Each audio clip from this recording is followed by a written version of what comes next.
So I was asking Tommy why the car has these fat tires on.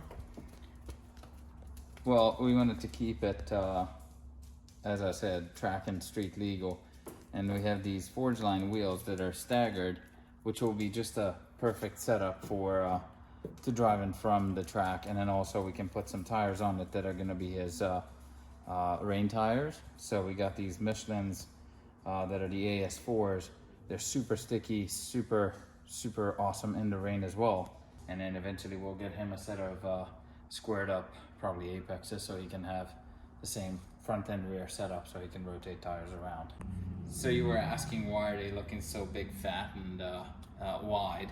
So these are actually 17-inch wheels, and they're 265/40 17 tires on it. So they look like they're a little bit on the stretch side, but it's also making it super accessible and very easy to put these wheels and tires on, because we didn't have to roll fenders or we didn't have to do any kind of modification to the body just yet, because the tires just tucked right underneath of the fender well. In the perfect world, what you want to do is we're going to get him a set of wheels and tires, like for example Peter's wheels and tires. So if you want to go over there, I can show you what I'm talking about. So these are 18-inch wheels and tires, and there's a very big selection of 17-inch tires that you can use, and they're more economical on your budget. But you can still get the 18-inch wheels for the E46s. Most of our E36 guys that are running track setups, they're using 17s.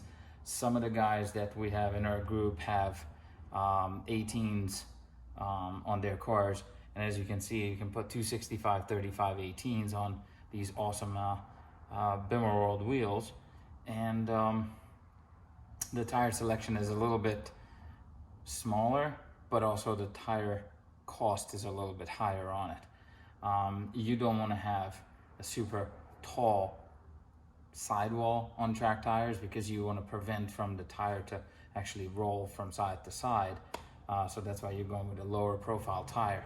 So to Ava's point, it's a great point that those wheels and tires are going to be fantastic for Alec, but I would probably say sooner or later we're going to go to a 17 setup that will have a square set of track tires, and then he can utilize those as best as possible.